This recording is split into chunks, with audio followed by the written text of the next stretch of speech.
desenvolva um ministério masculino. É o tema de hoje, forte é a palavra para nossas vidas no dia de hoje. Diógenes certa vez falou a seguinte expressão: ando à procura de um homem. 1 Samuel capítulo 9, versículo 6. A Bíblia diz: nesta cidade há um homem de Deus. Gosto muito da expressão quando a Bíblia diz homens de verdade, palavras ditas por Jetro, sogro de Moisés. Quando vendo que Moisés estava atarefado com muitas coisas, ele disse para Moisés: procura dentre o povo homens capazes, homens tementes a Deus, homens de verdade. Por as palavras de Jetro. Antes de morrer, o rei Davi, rei de Israel, chamou seu filho Salomão e fez-lhes a seguinte advertência: coragem, pois, e ser homem. 1 Reis, capítulo 2, versículo 2. Davi não estava duvidando da hombridade do seu filho, não, mas era uma advertência para lembrar a Salomão que num cargo tão importante, o rei de Israel só podia ser levado a termo por alguém com a personalidade masculina. Uma coisa é ser homem, outra é ter masculinidade. Não estou de forma alguma falando aqui de machismo, não. Mas quando se fala de uma posição de autoridade, que governa, que manda, que desmanda, que exige, que domínio sobre o mundo feminino, não. Historicamente, os antigos costumavam incentivar o novo rei, o novo monarca, os guerreiros a serem fortes, como no caso dos filisteus, que foram incentivados lá em 1 Samuel capítulo 4, versículo 9, se você ler lá, quando Israel foi pelejar contra os filisteus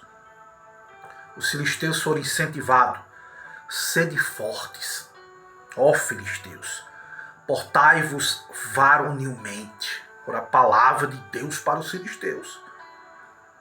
Também não estou me referindo a ideias correntes no mundo do masculino, de que o homem que é homem não chora. Não é verdade. O verdadeiro homem tem sentimentos e chora. Há pelo menos 2 ocasiões em que Jesus chorou. Jesus chorou lá na passagem de Lázaro. Jesus chorou sobre Jerusalém. E a Bíblia diz em Hebreus 5, 7, nos dias da sua carne, tendo oferecido com forte clamor e lágrimas, orações e súplicas a quem o podia livrar da morte. Jesus chorou também no Getsêmani. Pedro era um homem, mas chorou, arrependido. Um verdadeiro homem tem sentimentos e chora. Essa é a verdade. A verdade é que o governo da igreja foi dado aos homens e não às mulheres.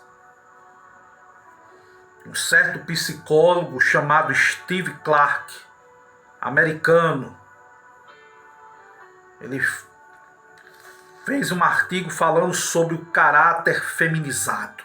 Ele afirma: um homem feminizado, que é diferente de afeminado, é alguém que aprendeu a se comportar, a reagir de forma mais apropriada às mulheres. O homem feminizado é normal em sua masculinidade, aceita-se bem como homem, não tem tendência nenhuma ao homossexualismo. Mas, no entanto, ele pode ser tão influenciado pelas mulheres, ou identifica-se plenamente num mundo em que as mulheres são dominadoras, que muitos de seus interesses e traços são mais femininos do que masculinos. Palavra de um psicólogo chamado Steve Clark. Muitas vezes esses homens costumam buscar a aprovação do grupo, especialmente uma forma de aprovação emocional. O homem que é feminizado, ele tem tendência de sentir medo às reações contrárias das mulheres. No trabalho, em casa, muitas vezes é facilmente controlado pelas mulheres, pela mãe, pela esposa, pela colega de trabalho, diante das quais sempre algum tipo de reação. Tem a tendência de se identificar com virtudes cristãs, com características femininas. Cuidado. Muito cuidado. Dentro do perfil traçado por Steve Clark, esse psicólogo, ele fala sobre Acabe. Acabe se encaixa perfeitamente como um homem feminizado. Pois apesar de homem costumava reagir diferentemente diante do que Jezabel falava. Logo que Nabote se recusa a lhe vender a vinha, Acabe ficou zangado, se deitou-se, virou o rosto para a parede, recusou-se a comer. Acabe reagiu como uma criança magoada e não como homem. Primeiro livro dos Reis, capítulo 21, você vai ver essa história. Acabe não reagiu nem se indignou diante das ameaças da sua mulher, a Nabote. Deixou que ela levasse a cabo aquilo que pretendia, matando a Nabote, tirando as terras daquele pobre homem à força. Se Acabe tivesse personalidade masculina, reagiria. Não permitiria que tamanha injustiça fosse feita em Israel. Mas por ter um caráter feminizado, cedeu aos interesses de Jezabel. A Bíblia diz que a atitude de Acabe era porque Jezabel, sua mulher, o instigava. Está escrito. Davi nem imaginava que seu filho, a quem pediu que fosse homem, viesse a ceder à pressão das esposas. Pois a palavra de Deus diz que suas mulheres lhe perverteram o coração para seguir outros deuses. Meu Deus, pobre Salomão. O homem que é firme também é capaz de ouvir a opinião de mulheres, decidir se é ou não interessante o que elas opinam. Salomão poderia ter dito não em letras garrafais para suas mulheres, para suas concubinas. Eu não vou adorar outro Deus, além do Deus do meu pai Davi. Mas ele cedeu. Há uma grande necessidade de ter homens com personalidade masculina, pois a masculinidade equipe o homem a assumir suas responsabilidades nas decisões da igreja, do grupo, capacita-o para trabalhar ao lado de outros homens, exercer a autoridade, a disciplina sobre pessoas, a levar o grupo a ser o que deveria ser, a proteger todos do engano, da falsidade. Steve disse: se o líder de um grupo é feminizado, o grupo como um todo fica enfraquecido. Essa é a verdade. É de se admirar nas escrituras a atitude do rei Asa, rei de Judá, na hora de fazer as reformas políticos sociais. O religioso de Judá descobriu que a sua mãe era um obstáculo às reformas. O que é que Asa fez? E até Maaca, olha o que a Bíblia dizia, até Maaca, sua mãe, mãe do rei Asa, depôs da dignidade de rainha-mãe, porquanto ela havia feito um poste ídolo, uma imagem, pois Asa destruiu essa imagem e a queimou no vale de Cedron. 1 Reis, capítulo 15, versículo 13. Asa não aceitou o erro da mãe dele. Não aceitou. É isso que se espera de um homem, de um obreiro na liderança da igreja. Isso é espiritualidade, meu irmão, da tua esposa, da tua mãe, da tua sogra. Interfere no que Deus quer para a igreja, elas devem ser confrontadas. O líder masculino saberá conduzir com sabedoria diante da influência dos seus familiares. Impede-se assim que a igreja local seja dirigida pela família, pela mulher, pela esposa.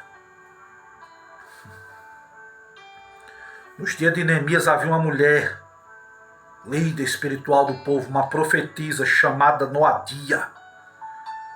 Junto com outros profetas, procuraram intimidar Neemias.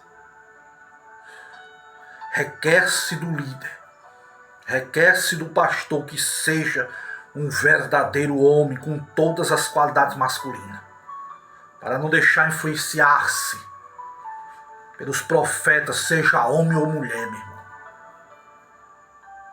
O líder tem que saber discernir se a palavra vem de Deus ou não. O verdadeiro líder, o homem masculino, saberá se é Deus quem está falando ou é as emoções. Profeta Jeremias sentiu o poder decisório, a influência espiritual das mulheres nos dias que antecederam o cativeiro de Judá. Os homens de Israel ficaram do lado das esposas, defendendo-a de toda acusação. Eles estavam dizendo a Jeremias: olha o que o povo de Israel, irmãos, estava dizendo a Jeremias. Que coisa forte. Jeremias 44, versículo 15 ao 19. Olha o que Israel estava dizendo para o profeta: não te obedeceremos a ti, antes queimaremos incenso à rainha dos céus. Ficaremos do lado das nossas mulheres, que oferecem libações e são atendidas pela rainha dos céus. Olha o que esses homens estavam dizendo ao profeta Jeremias. Estavam dizendo que não iam ficar do lado de Deus, do profeta, da palavra. Estavam preferindo ficar do lado das mulheres idólatras. Cuidado! Devemos ter discernimento do espírito de Jezabel. Jezabel, uma falsa profetisa da igreja de Tiátira. O pai de Acabe, Onri, fundador de Samaria, comprou de Semer o monte sobre o qual edificou a cidade, daí o nome Samaria. A Bíblia diz que o rei Acabe tomou por mulher a Jezabel. Quem foi Jezabel? Filha de Etibaal, rei dos Sidônios. E a Bíblia diz que foi e serviu a Baal e o adorou. Jezabel é, portanto, uma intrusa na linhagem real. Sendo fenícia, trouxe para Israel a prática política, econômica, religiosa dos fenícios.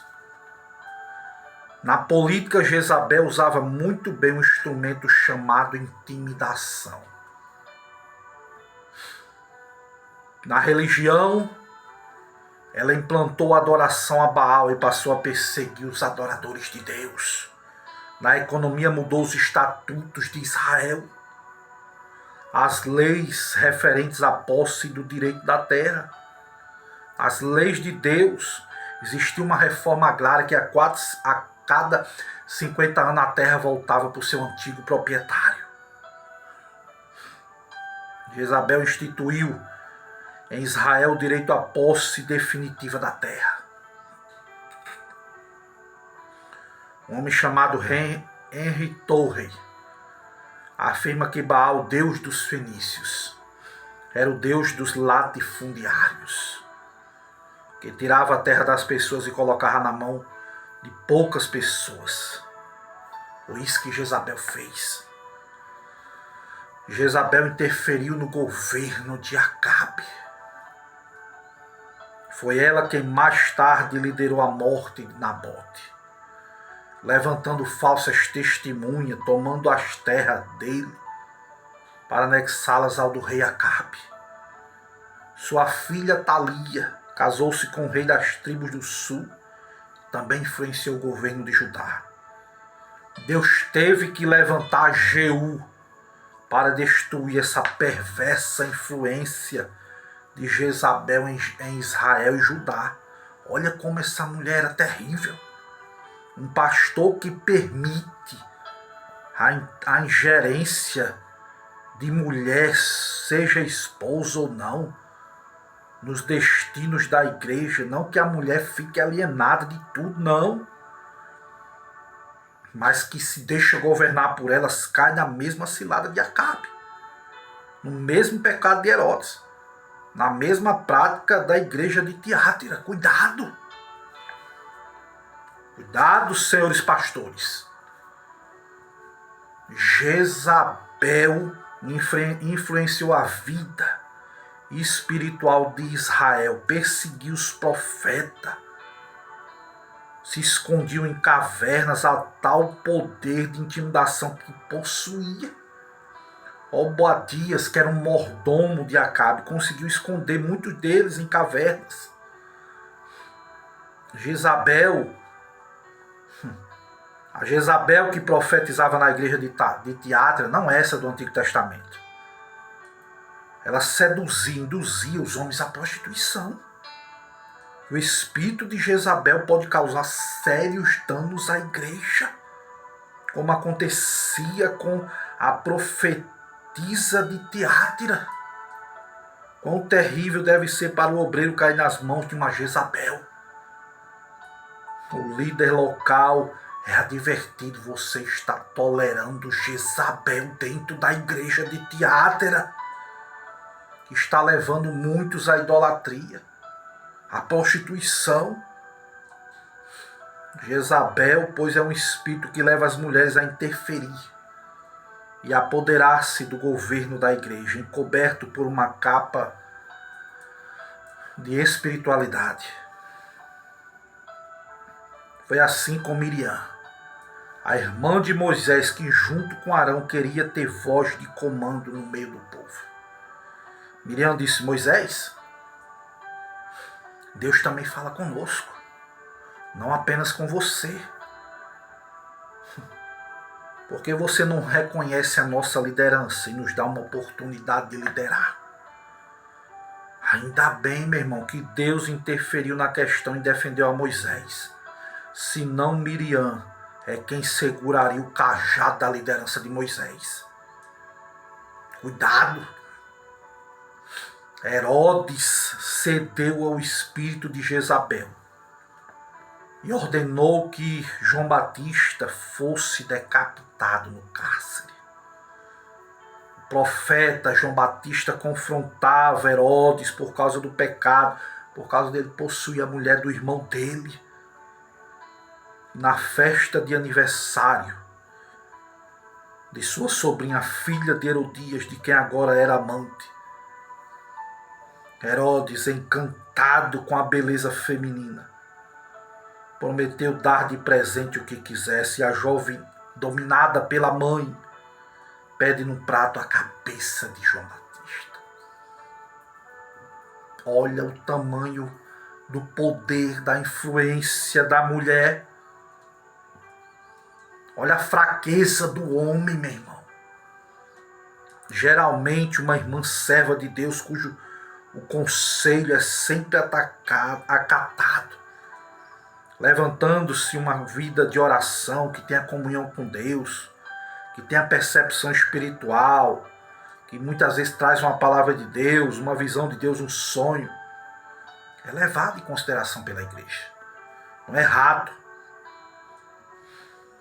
Mas se na mulher pode aparecer o espírito de Jezabel, no homem aparece o espírito de Absalão. Muitas vezes no homem aparece o espírito de Balaão. O obreiro é sempre pressionado espiritualmente a pregar, a ensinar, a proceder, a decidir, a fazer o que é de algumas pessoas, sejam homens ou de mulheres de Deus, que eu aconselho.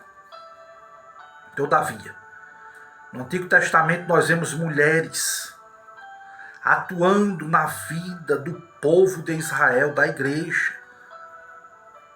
como no caso de Débora.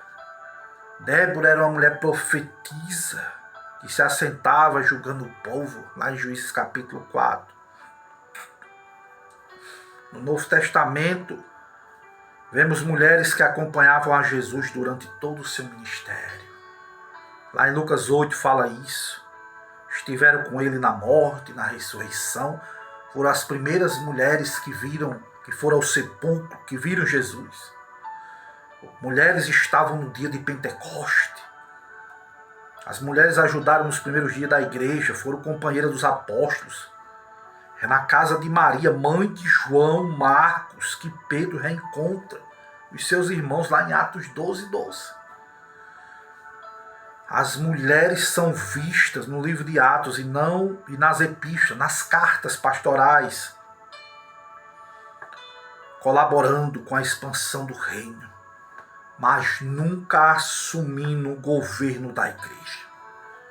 Acredita-se que Lídia, aquela vendedora de púrpura, que foi convertida à beira do rio pela pregação do apóstolo Paulo, tenha sido quem primeiro falou de Jesus e deu início à igreja de Tiatira. Priscila, ao lado do marido, colaborou muito com Paulo. Hospedaram Paulo na sua casa muitas vezes. Mas não se vê Priscila em nenhum momento agindo sozinha. Não, mas sempre em companhia de Áquila, seu marido. Paulo defende o direito dele, de Barnabé, estar acompanhados de uma irmã, de uma esposa, conforme a interpretação de alguns. A Bíblia diz que se Pedro e os irmãos de Jesus podiam estar acompanhados de mulheres, porque somente ele e Barnabé não podiam. Tertuliano, um dos pais da igreja, parece não haver entendido que a mulher foi resgatada da escravidão e da maldição do pecado. Como homem, nos seus escritos, Tertuliano execrava as mulheres a ponto de dizer: ó mulher, nas dores e ansiedade dás à luz. Vive girando em volta do teu marido. És dominada por ele e não sabes que afinal Eva és tu mesma. Ainda vive em nossos tempos a sentença de Deus a respeito do teu sexo. Necessária que vivas nas condição de culpada. És a porta do diabo, aquela que tocou a árvore proibida. As palavras de Tertuliano condenava as mulheres como se encarnasse o próprio diabo, né? Para ele, a castidade era um dos fundamentos da salvação, a ponto de dizer que a salvação, tanto para a mulher como para o homem, tem como por condição a primeira prática da castidade. Palavras de Tertuliano. Tertuliano chegou a condenar muitas vezes o uso de adereços, de joias, ignorando tantas passagens bíblicas que falam que não é errado. Muitos pastores hoje, né, estão como Tertuliano. Leia Ezequiel, meu irmão. O próprio Deus falando que adorna as mulheres com colares, com pendentes, com roupas finas, com joias. Ezequiel 16, depois lê lá. Basta se perguntar. Muitas vezes o obreiro tem que se perguntar até que ponto as minhas decisões são frutos de pressão da minha esposa ou de mulheres da igreja. Que medida a igreja caminha sobre patamares estabelecidos pelas mulheres ou pelos homens do Senhor? Os homens de Deus devem fazer essas perguntas.